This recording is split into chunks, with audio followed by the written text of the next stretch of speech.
Do you hike alone or with someone else? When I put this question to my Facebook friends, it generated a lot of confusion. I wasn't asking for an opinion, I was actually asking what they did. Many non-hiker friends weighed in with you should never hike alone. But is that valid? If never hike alone was a thing, long-distance trails around the world would be pretty empty. My Facebook friends thought I was asking, is it okay to hike alone? Non-hikers are stunned by the concept. They imagine all sorts of dangers and they can't conceive of the joys of hiking alone. Of course there are risks. It's risky to drive to work every morning. The dangers on the trail are real, but non-hiker imaginations make them bigger than they are. The question isn't which is right, hiking alone or hiking with somebody. They're different. Think of it like asking a tennis player whether they play singles or doubles.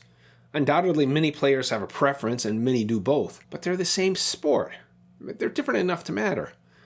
I don't play tennis, but I do hike, and I've hiked alone and with others. They don't compare directly, it's apples and oranges. When hiking alone, there's freedom and solitude. The schedule is yours. You want a 0 day, a narrow day? It's up to you. Want time for quiet contemplation? It's all yours. Now there are downsides. It gets lonely at times. If you get seriously hurt, it's harder to deal with it. On many trails, you're never totally alone anyway. It's easy to tag along with another hiker for a few hours or a few days. I've met hikers by chance who I still keep in touch with years later. However, I'm less adventurous, so I miss a lot of near-trail experiences when I'm alone.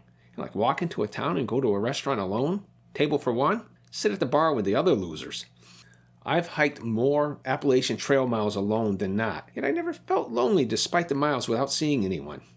I schedule my section hikes away from the busy season, but there's still enough people that I didn't go for weeks on end without seeing anyone. That's where non-hikers miss the point. Maybe on a Continental Divide trail or remote trails in other parts of the world, you might truly be alone for long periods, but you'll run into plenty of hikers no matter what on the Appalachian Trail in the United States. Hiking alone is not the same as being alone. Now, hiking with someone is a different experience. My most memorable trips with others were when hiking alone wouldn't have been that good. I'm certain I would not have enjoyed the John Muir Trail as much without Dave as a companion and supporter. The Grand Canyon alone without my son would not have been the same, even sleeping under the stars on the plateau and truly seeing the Milky Way for the first time. When Mike and I hiked New Jersey and New York together, that was the best way to do it. That part of the AT is more urbanized and social. It's not like the serious physical challenges of New Hampshire and Maine. Meeting others, like this couple from Germany, is rewarding in its own right. Hiking through Shenandoah National Park with Brian was a good interlude between two long stretches of solo hiking. When hiking with someone, there are some opportunities to share equipment and expenses, though equipment is pretty personal, and I found there's less than you'd think. Mike and I tried sharing water treatment once, but it really didn't work out. I've shared a tent with my son, and well, that did work out. He was family.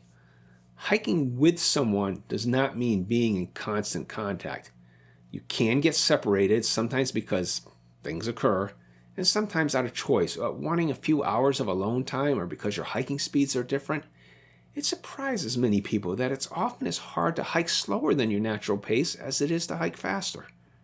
But what does hiking alone mean for older hikers? There are special considerations. It's always good practice to let someone know your plans regardless of your age. Having a satellite tracker is essential. Yes, people hiked solo before they were a thing, but it's silly to bypass this lightweight piece of safety equipment now that it's available. I never drive without wearing a seatbelt, yet when I was little, seatbelts were not an option in most cars. Not available in the past doesn't negate the advantage of using them now.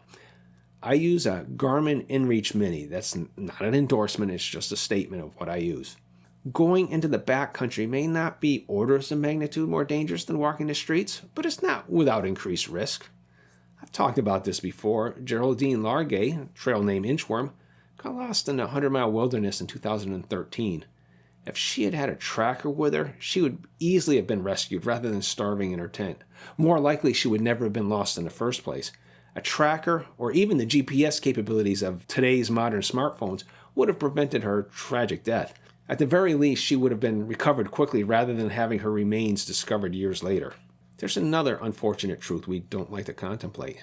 If the unthinkable happens to us in the backcountry, the pain for those left behind is unimaginable. While I was hiking through Mahoosic Notch in Maine in August of 2019, another hiker asked me if I had seen a hiker named Dusty Pilgrim. He was eventually found deceased in his tent after being missing almost 2 weeks. His last name, Elward, sounds uncomfortably close to Ellsworth, and we were both in our early 60s. There was confusion and concern among my coworkers when they heard that a hiker in his 60s named Elward had died on the trail in Maine. I assume he didn't have a tracker either. If he did, he could have been located sooner. Not soon enough to save him, probably, but perhaps soon enough to prevent the family's grief from being compounded by days of uncertainty. The medical examiner's report listed acute chronic alcoholism as contributing to his death, despite the fact that he was not a drinker and no alcohol sources were found near him. The alcohol content detected during the autopsy was likely a byproduct of 2 weeks of post-mortem ethanol synthesis. This may seem like a small detail, but it was important to the family and his reputation as a longtime public servant. Those are not trivial concerns. It made a tragic situation even worse. The family fought the finding, and independent experts agreed with them. The report was corrected in November that year to remove the alcoholism assertion, leaving diabetes and heart disease as the causes. These are lessons for all of us older hikers. It's why I dwell on type 2 diabetes and heart disease as health conditions that we need to know about ourselves, and why the use of single lab results to reach important health conclusions is dangerous. If you hike alone, that's a defensible and enjoyable choice. It's not without added risk, so please take the simple precautions to minimize or mitigate those risks. Next week, I'll address a serious solo issue on the trail called pink blazing. If you appreciate this content, please like, share, subscribe, and comment on this and other topics you'd like me to cover. And if you haven't seen this video, please take a look at it now. Thanks for watching.